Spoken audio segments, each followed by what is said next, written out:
श्री राम जी ने बाली को छिपकर क्यों मारा? इसके पीछे का सबसे बड़ा कारण हनुमान जी ही थे। आखिर ऐसा क्या हुआ था कि श्री राम जी को बाली को छिपकर मारना पड़ा? और क्या श्री राम जी भी डरते थे कि अगर वह बाली के सामने गए तो बाली उनकी आधी शक्ति हर लेंगे और कहीं बाली उन्हें हरा न दे? और इस कहानी में हम यह भी जानेंगे कि क्या हुआ जब बाली ने हनुमान जी को युद्ध के लिए ललकारा। तो चलिए शुरू करते हैं आज की कहानी। कथा में आगे बढ़ने से पहले बाली के बारे में कुछ और बातें आपको जान लेना चाहिए। कथाओं में ऐसा कहा गया है कि बाली इंद्र के धर्मपुत्र थे।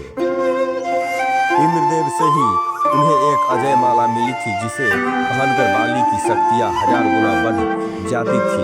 इन शक्तियों से बाली ने बहुत सी लड़ाई लड़ी और सभी में उसको विजय हासिल हुई। इसके बाद बाली ने ब्रह्मा जी की तपस्या की, जिससे खुश होकर ब्रह्मा जी ने उन्हें वरदान दिया कि वह जिससे भी लड़ाई करेंगे तो उसके शत्रु की आधी शक्तियां बाली में आ जाएगी। इस वरदान के बाद तो बाली ने राक्षसों को अपने सामने टिकने ही नहीं दिया और हजारों राक्षसों का उन्होंने वध किया।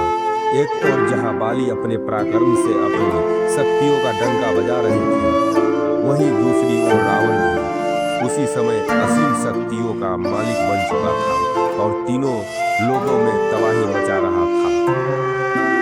रावण का सामना उस समय कोई नहीं कर पा रहा था। रावण को अपनी शक्तियों पर बहुत घमंड था। उसको लगता था कि उसके सामने कोई नहीं टिक सकता।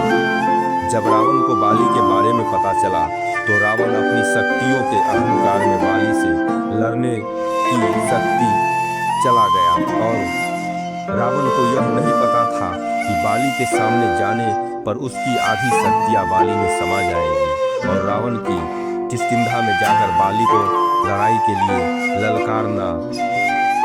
रावण की ललकार सुनकर बाली बाहर आ गया, जिसके बाद रावण ने बाली को युद्ध के लिए चुनौती दी। बाली ने रावण की चुनौती स्वीकार कर ली और इसके बाद दोनों में भयंकर युद्ध शुरू हो गया।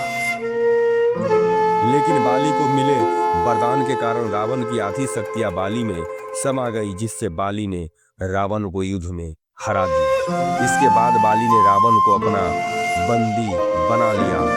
रावण से जीतने के बाद बाली को अपनी शक्तियों पर बहुत ज्यादा घमंड हो गया था और अपनी ताकत दिखाने के लिए रोज रावण को अपनी बगल में लेकर घूमने जाने लगा।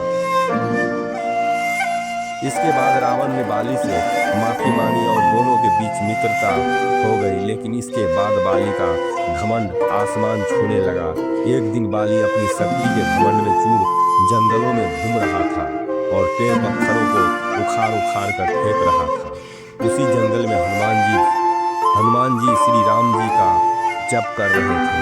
जब बाली हनुमान जी के पास पहुंचा तो उन्होंने हनुमान जी से कहा कि क्या पूरे दिन राम नाम जपता है?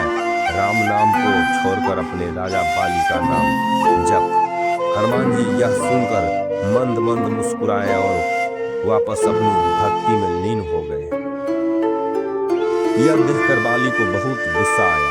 बाली ने हनुमान जी से कहा कि मैं तुम्हारे राम से ज्यादा शक्तिशाली हूँ और कहा कि अगर तुम्हारे राम मेरे सामने आ जाए तो मैं उन्हें भी हरा सकता हूँ। जब तक बात खुद पर थी तब तक हनुमान जी ने कुछ नहीं कहा, लेकिन जब बात उनके प्रभु पर आई तो हनुमान जी ने नहीं रुक पाए और बाली से कहा कि हे वानरराज, मेरे प्रभु श्री राम जी से लड़ने से पहले क्या आप उनके इस दास हनुमान से लड़ना चाहेंगे?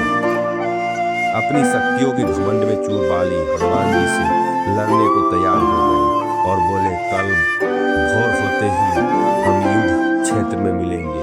यह कहकर बाली अपने कक्ष में चले गए और हनुमान जी वहीं राम नाम जप में लग गए। जब ब्रह्मा जी को इस बारे में पता चला तो वे हनुमान जी के पास गए और हनुमान जी से कहा कि वह युद्ध न करें। हनुमान जी ने ब्रह्मदेव जी को नमस्कार किया और बोले कि हे ब्रह्मदेव, जब तक बात मेरे तक थी तब तक मैंने कुछ नहीं कहा, लेकिन अब बात मेरे प्रभु पर आ गई है। यह लड़ाई अवश्य करूंगा। यह सुनकर ब्रह्मदेव ने हनुमान जी से कहा कि हे हनुमान, ठीक है, आप युद्ध करो, लेकिन कल युद्ध में आप अपनी शक्तियों का सिर्फ 10वां हिस्सा ही लेकर के जाएं। बाकी शक्तियां श्री राम जी के चरणों में छोड़ जाएं और युद्ध के बाद वो शक्तियां वापस आप ले लेना। हनुमान जी ने ब्रह्मदेव जी की बात मान ली और अगले दिन युद्ध में अपनी शक्तियों का सिर्फ 10वां हिस्सा ही वह अपने साथ लेकर गए। बाली ने सोचा कि हनुमान एक छोटा सा बानर मात्र है, इसे तो मैं इसकी बिना शक्तियां लिए ही हरा दूंगा। और दोनों के बीच युद्ध छिड़ गया। हनुमान जी जब लड़ाई में विजय होने लगे तो बाली ने हनुमान जी की आधी शक्तियां लेने का आह्वान किया और जैसे ही हनुमान जी की शक्तियां बाली में जाने लगी तो बाली का शरीर धीरे धीरे विशालकाय होने लगा। बाली समझ नहीं पा रहा था कि यह क्या हो रहा है। बाली का शरीर फटने को हो रहा था। बाली को ऐसा लग रहा था मानो उसके शरीर के अंदर ज्वालामुखी फटने वाला हो। और अभी तो बाली ने हनुमान जी की शक्तियां लेना बस शुरू ही किया था, जिसे वह झेल नहीं पा रहा था। बाली बेहोश होने ही वाला था कि तभी ब्रह्मदेव जी बाली के सामने आए और बोले कि बाली, अगर अपनी जान बचाना चाहते हो तो हनुमान जी की नजरों से बहुत दूर चले जाओ। यह सुनकर बाली वहां से भागने लगा। जैसे ही बाली हनुमान जी से दूर जा रहा था वैसे ही उसका शरीर ठीक होने लगा। और जब वो हनुमान जी से बहुत दूर चला गया, बाली ने ब्रह्मा जी से इसका कारण पूछा। ब्रह्मदेव जी ने बताया कि हनुमान जी की शक्तियां असीम और अपार हैं। उन शक्तियों को सिर्फ हनुमान जी ही संभाल सकते हैं और मेरे कहने पर हनुमान जी इस युद्ध में अपनी शक्तियों का सिर्फ 10वां हिस्सा ही लेकर आए थे और उन शक्तियों के अंश मात्र से ही तुम्हारा यह हाल हो गया। सोचो, हनुमान जी अगर अपनी पूरी शक्तियों के साथ आते तो तुम्हारा क्या हाल होता। ब्रह्मदेव जी की बातें सुनकर बाली को अपनी गलती का एहसास हुआ और उसका घमंड चूर चूर हो गया। इसके बाद बाली ने हनुमान जी से माफी मांगी और हनुमान जी से कहा कि हनुमान जी, आपके अंदर असीम शक्तियों का भंडार है, लेकिन फिर भी आप इतने शांत कैसे रहते हो। और यह कहकर बाली हनुमान जी से माफी मांगने लगे। हनुमान जी ने कहा कि अगर माफी मांगनी है तो प्रभु श्री राम जी से माफी मांगिए, मैं तो उनका एक छोटा सा भक्त हूँ। और यह कहकर हनुमान जी ने बाली को अपने गले लगा लिया। इसके बाद बाली श्री राम नाम का जयकार लगाने लगे और यह युद्ध शुरू होने से पहले ही खत्म हो गया। अब बात करते हैं श्री राम जी ने बाली को छिपकर क्यों मारा। दरअसल इसके पीछे कुछ तथ्य रामायण में लिखित है कि श्री राम जी सुग्रीव को अपना मित्र बना चुके थे और उन्हें वचन दे चुके थे कि वह बाली का वध अवश्य करेंगे, क्योंकि बाली के पापों का घड़ा भर चुका था और क्षत्रिय होने के नाते उन्होंने यह आदेश दिया था कि अगर कहीं भी कोई पाप करता है तो पापियों को दंड अवश्य दिया जाएगा। बाली ने सुग्रीव को अपने राज्य से निकालकर सुग्रीव की पत्नी रोमा पर जबरन अपना हक जमा लिया था, जिसकी सजा सिर्फ मृत्यु ही थी। और क्षत्रिय होने के नाते वह दंड श्री राम जी कैसे भी दे सकते थे। हालांकि दंड देने से पहले श्री राम जी ने सुग्रीव को बाली के पास एक आखिरी मौका देने के लिए भेजा भी था, लेकिन उन्हें बाली ने ठुकरा दिया।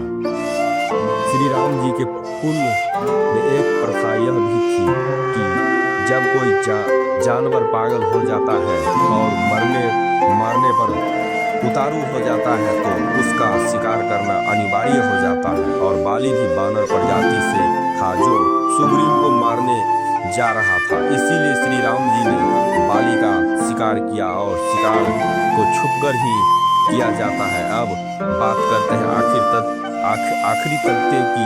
अगर श्री राम जी बाली के सामने आ जाते तो बाली को मिले वरदान के अनुसार बाली श्री राम जी की शक्तियों को अपने अंदर लेने का प्रयास करते और कई जैसा कि आप सब जानते हैं कि श्री राम जी के भक्त हनुमान जी की क्षण भर शक्तियों से बाली का शरीर फटने को हो गया था, तो श्री राम जी को तो स्वयं नारायण भगवान थे, और अगर ऐसा होता तो बाली उसी वक्त मर जाता। ब्रह्मा जी के वरदान की लाज रखने के लिए श्री राम जी ने अब बाली को छिपकर मारा था।